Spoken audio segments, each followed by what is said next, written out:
Beautiful Joe first hit the GameCube in 2003 as part of the Capcom 5 deal and was praised for not only its unique art style, but gameplay that took the beat-em-up genre to new heights. This would see a few sequels eventually getting greenlit, with Double Trouble ending up on the DS and toning down the often brutal difficulty of the first game to make room for more puzzle-focused gameplay that takes full advantage of the console's touchscreen. Now the game is split up into about 6 chapters and sees Joe visiting the set of his sister's film, but it's not long until an evil gang shows up and steals the movie tape, which prompts Joe to transform into his beautiful self and save the day. The classic battle mechanics remain unchanged, allowing you to wipe out your targets with timed attacks, dodges and jumps, as well as being able to slow down time and take advantage of several abilities that involve the touchscreen. As I mentioned, the game isn't just about slaughtering as many enemies as you can, as several puzzles are sprinkled throughout its runtime, and here you'll be hitting switches, moving certain objects, and tapping on the screen to manipulate the background, and at certain points you'll have to slow down time to safely traverse dangerous areas. But the issue that many players will likely have is that there are quite a few of these puzzles, and with Joe's abilities being tied to the tiny gauge at the top of the screen, it can become a bit of a chore for those without a lot of patience. Despite its shortcomings though, Double Trouble is a great version of Beautiful Joe, and here's hoping we one day get to see the series make a comeback. After discovering the Metal Max series not so long ago, I've been taking some time to delve into the various entries in the franchise, and Reloaded on the DS is essentially a remake of the Super Nintendo game, albeit with updated visuals and mechanics that make it the best way to experience it. In a world that's on the brink of collapse, the remnants of humanity have retreated into small pockets of society, with only a brave few willing to explore the wasteland. This is where the player comes in and takes up the fight as a nameless hero as you try to track down the gang who killed your mentor. To be fair, the story is pretty generic and takes a backseat to what the adventure truly focuses on, and that's the building and customization of your own personal tank that's at the center of the gameplay. Almost everything you do in the game works towards improving your treads, and the level of customization is completely off the charts, with you having the option to alter your weapons, armor and other cosmetic changes, which all have a noticeable effect in battle. Speaking of battles, it deploys a turn-based system, and instead of spells or summons, you instead rely on raw firepower to overcome each fight. You won't always be inside your tank though, as throughout many moments in the game you'll be exploring by foot, and here it's important to equip your characters with the right equipment and weapons to get the job done. Despite a few issues with its story that only really ramps up towards the end of the game, Metal Max 2 Reloaded stands as one of the most innovative RPGs of its time, and thanks to the brilliance of the systems that comprise the game, it's just as engrossing today as it was all of those years ago.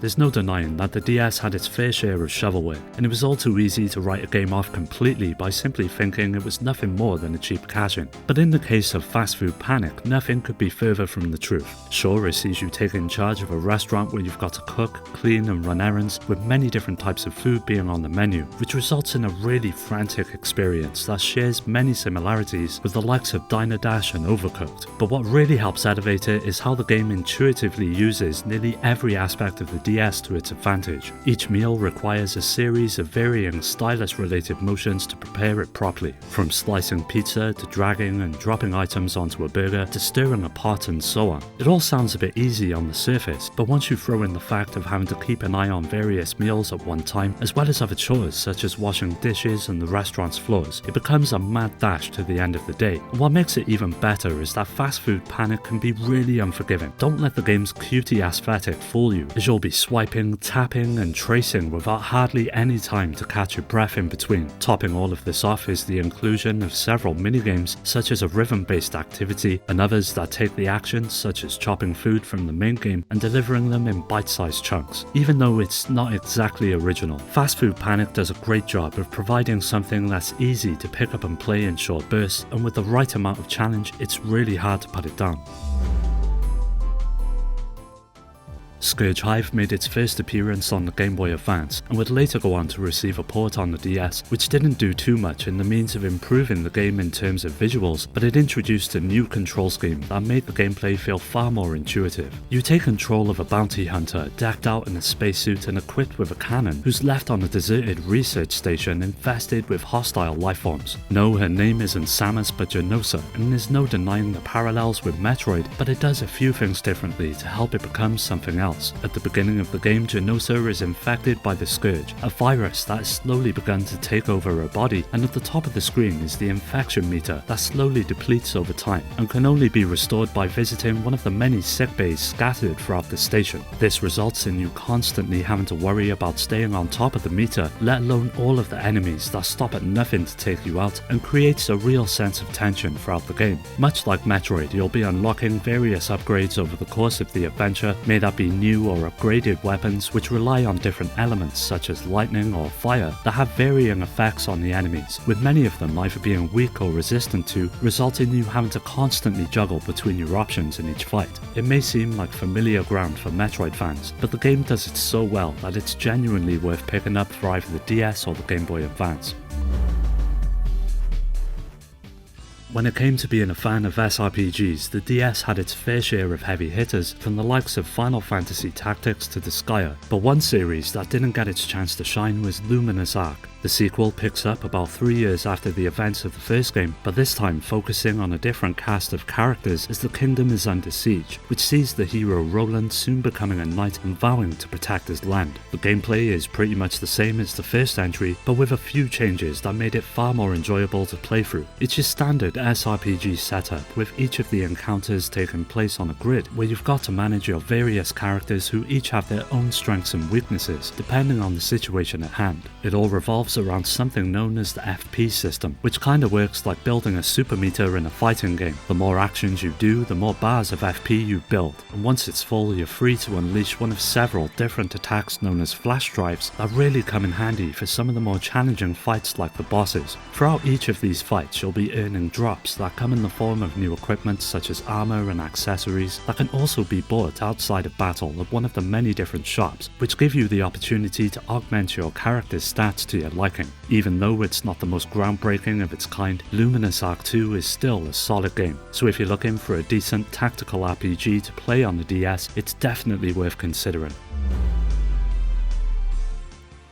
Chocobo Tales is a really unique spin-off of the popular Final Fantasy series, with the basic plot seeing the game starting with you and other chocobos listening to the storybooks of a white mage. Soon a black mage with an evil book shows up that comes alive and consumes all of the chocobos apart from you. Thus the journey begins, and you set out to free all of the birds which were swallowed up. It's a pretty basic plot, but throughout its duration there are plenty of light-hearted moments as well as twists and turns that make it quite enjoyable. Now at the centre of the game is your farm, which serves as a sort of hub where you're free to venture out into one of the 4 different areas, from the enchanted forest to the mountains, the sea and the soaring tower, which all have storybooks scattered throughout each of them. Each of the books serve as a sort of minigame with about 40 of them in total, which take full advantage of the stylus, with it being used in several creative ways throughout each of them. But where Chocobo Tales really shines is with its card-based battles that see you collecting up to 100 cards, with each of them coming along with unique properties. Every turn in battle, you first choose one of 3 randomized cards from your deck, and whoever chooses their card first gets the first attack. Depending on what symbols both you and your enemy have on your cards will mean the difference between landing a successful attack or missing it entirely. It's a pretty simple system to be fair, but the battles break up the reliance on the minigames quite nicely. For Final Fantasy fans, this one's a must, and for those of you who enjoy the likes of WarioWare, you'll find plenty here to love. Gameloft are pretty well known for taking established franchises and putting their own spin on it, and Crystal Monsters didn't break this tradition, with it being a shameless Pokemon clone that sees you taking on the role of a student that attends a school that teaches its pupils about the various monsters that occupy the world. It's not long until you're given the choice of one of 3 different monsters to own yourself, and then you set out to travel from town to town, making your way through dungeons and tournaments throughout the world to become the best monster trainer there is. As I said, it's a shameless rip-off, and this extends to the battles themselves, with each of your monsters starting out with a basic attack, as well as a specific type of element or type, so you can expect to see the usual weaknesses such as water versus fire, and as they level up, they'll be learning additional moves, as well as evolving into entirely different beasts altogether. What makes the fights a bit more engaging though is the inclusion of real-time actions that see you having to hit an area within a circle before carrying out your move, which delivers extra hits and higher amounts of damage. It's a pretty sweet system that reminds reminded me a bit of Shadow Hearts and added a nice edge to each encounter throughout the game. Although it could have the potential to make Pokemon fans sick with just how similar it is to Nintendo's flagship series, it's a really decent imitation that's worth a playthrough if you're fond of monster collecting games.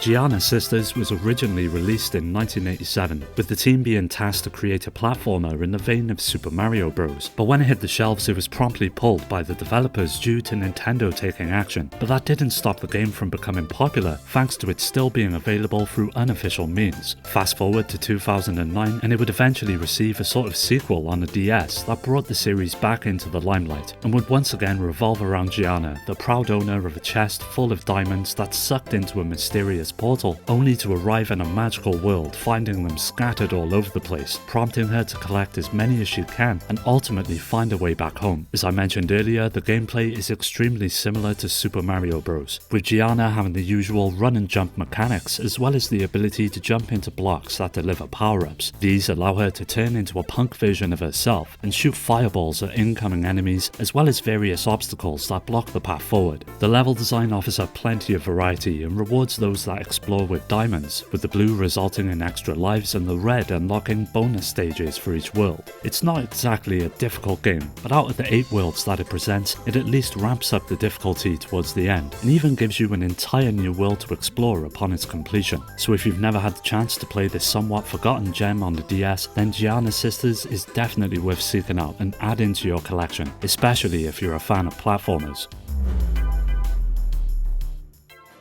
The Dark Spire is an old-school dungeon crawler that revolves around a mysterious tower that sees the player making their way through a maze-like interior to eventually reach the top and defeat an ancient evil. The premise is nothing that fans of RPGs haven't heard of before, and to be honest, the story ends up feeling like a bit of an afterthought, but the gameplay more than makes up for it. And if you've ever played the likes of Dungeons and Dragons, you'll feel right at home. You start out at the town's guild, where you get to create your characters from a range of different classes, such as warrior, mage and thieves, with various races being available as well, which all have an effect on your character's abilities. The battles unfold in a standard menu-based format, where you get to choose from one of several actions such as attacks, casting spells or using items, and the minimalist visuals do a good job of depicting each encounter, but the lack of effects forces your imagination to fill in the blanks, much like the board games that the game is based on. The game's difficulty has to be its most defining aspect, with the encounters being frequent and punishing, and if you haven't thought ahead and stocked up before setting out, you'll soon find yourself faced with a game over. So planning is key, and effectively growing your party to tackle any situation that may arise is a surefire way to succeed. So if you're up to the challenge and have always been fond of dungeon crawlers, then I'd say the Dark Spire would be right up your street, and with its wealth of customization and unlockables, there's plenty of reason to jump back in for another run once you've reached the top of the tower and seen the credits roll.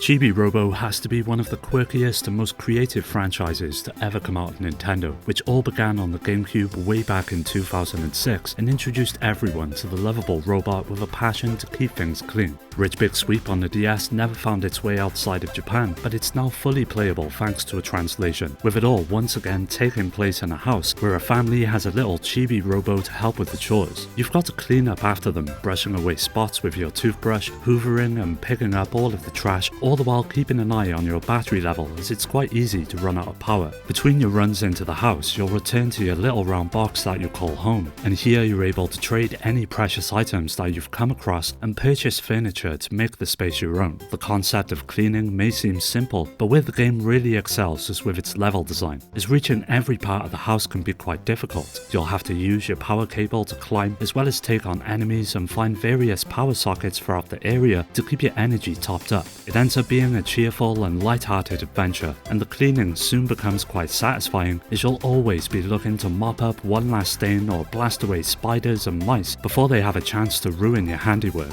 Even though the game won't appeal to everyone, if you've played through the GameCube original as well as Park Patrol on the DS and enjoyed them, then Rich Big Sweep will not disappoint. Well, that does it for another video. Keep an eye out for the next part, as that will be coming up soon, so don't forget to subscribe and hit that bell to get notified about new videos. You can follow me me on all of the socials, which are linked below to stay up to date, and also join my growing community on Discord to meet many like-minded gamers to continue the conversation with. I'd like to give a special shout out to my Patreon supporters Rhino, Skill Jim, Shuden, Richard, Amy, Daniel, Dio, Omar, Strider, Pierre, Carl, Awesome Jacket Dude, Maximus, Scott, Alfred, Terry, Ryan, Alex, GameCube Galaxy, Curse Salaryman, Fake and Paddy J for their continued support that helps make these videos possible. If you're interested in joining the Discord or supporting the channel through Patreon, you'll find all of these links down below. As always, thanks for taking the time to check the video out. I'll catch you next time.